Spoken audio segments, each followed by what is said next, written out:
बैठक में नेता प्रतिपक्ष राहुल गांधी ने केंद्र से पूछा कि क्या बांग्लादेश हिंसा के पीछे विदेशी ताकतों या खासकर पाकिस्तान का हाथ हो सकता है।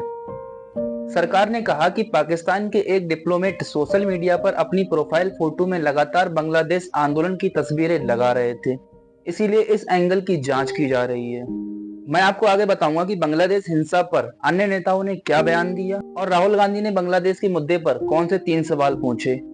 तब तक आप ये जानिए।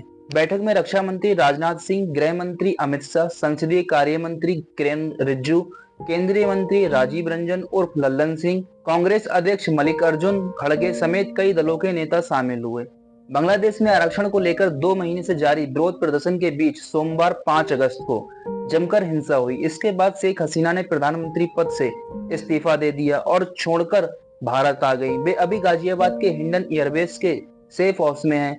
वे लंदन या फाइनलैंड जा सकती हैं। चैनल को सब्सक्राइब करके बेल आइकन दबा दो। आइए जानते हैं कौन से 3 सवाल थे। पहला सवाल, राहुल गांधी, क्या बांग्लादेश हिंसा के पीछे विदेशी ताकतों का हाथ हो सकता है? एस जयशंकर पाकिस्तान को एक डिप्लोमेट सोशल मीडिया पर अपनी प्रोफाइल फोटो पर लगातार बांग्लादेश में हिंसा की तस्वीरें लगा रहे थे, इसीलिए इस एंगल की जांच की जा रही है। दूसरा सवाल, राहुल गांधी ने पूछा कि क्या भारत सरकार को बांग्लादेश में हो रही घटना की आशंका थी?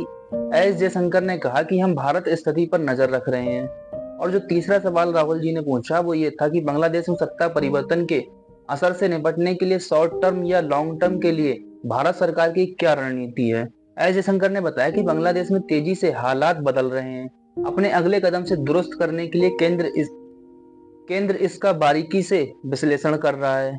जयशंकर बोले, शेख हसीना सदमे में है। जयशंकर ने बताया कि बांग्लादेश की पूर्व प्रधानमंत्री शेख हसीना सोमवार 5 अगस्त शाम से भारत में शरण लिए हुए हैं।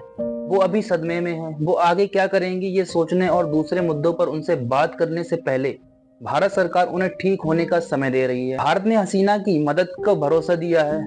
जयशंकर ने बताया कि इस वक्त बांग्लादेश में 10,000 से ज्यादा भारतीय छात्र फंसे हुए हैं। उनकी सुरक्षा के लिए भारत ने बांग्लादेश की सेना प्रमुख से भी बात की है। पड़ोसी देश में प्रदर्शनकारियों ने अल्पसंख्यकों के घरों में संपत्तियों को भी निशाना बनाया। सूत्रों के मुताबिक केंद्र ने बताया कि बांग्लादेश में कुल 20,000 भारतीय नागरिक हैं। इनमें अब तक 8,000 लोग वापस आ चुके हैं। भारत सरकार अपने लोगों की संपर्क में है। वहां हाई कमीशन लगातार काम कर रहा है। सरकार का फोकस वहां फंसे अल्पसंख्यकों की सुरक्षा पर है। बांग्लादेश हिंसा पर अन्य नेताओं ने क्या कहा और क्या बयान थे, आइए जानते हैं। कार्ति चिदंबरम कांग्रेस सांसद ने कहा कि सरकार ने सर्वदलीय बैठक में बांग्लादेश की स्थिति पर जानकारी दी है। जहां तक राष्ट्रीय सुरक्षा और राष्ट्रीय हित का सवाल है, कांग्रेस पार्टी पूरी तरह से सरकार के साथ है। संजय राउत शिवसेना यूबीटी से कहा कि भारत सरकार बांग्लादेश की घटना से सबक लेना चाहिए। जबकि लोकतंत्र खतरे में होता है और सत्ता में बैठे लोग लोकतंत्र का मुखौटा पहनकर तानाशाह बन जाते हैं, तो देश के लोग कुछ समय के लिए उन्हें बर्दाश्त करते हैं, फिर अराजकता फैल जाती है। पी संतोष कुमार सीपीआईएम सांसद ने कहा कि बांग्लादेश में स्थिति बहुत अस्थिर है। हम बांग्लादेश के लोगों के साथ हैं, जमाते इस्लामी, सेना या शेख हसीना के साथ नहीं है। हम बांग्लादेश के छात्र के साथ हैं।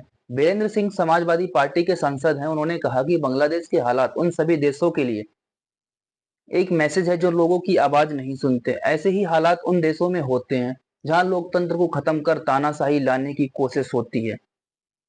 ये क्या सीधा सीधा यहाँ पर किसी को ऐसा लग रहा है ताना मारा जा रहा है, बीजेपी के ऊपर तंज कसा जा रहा है।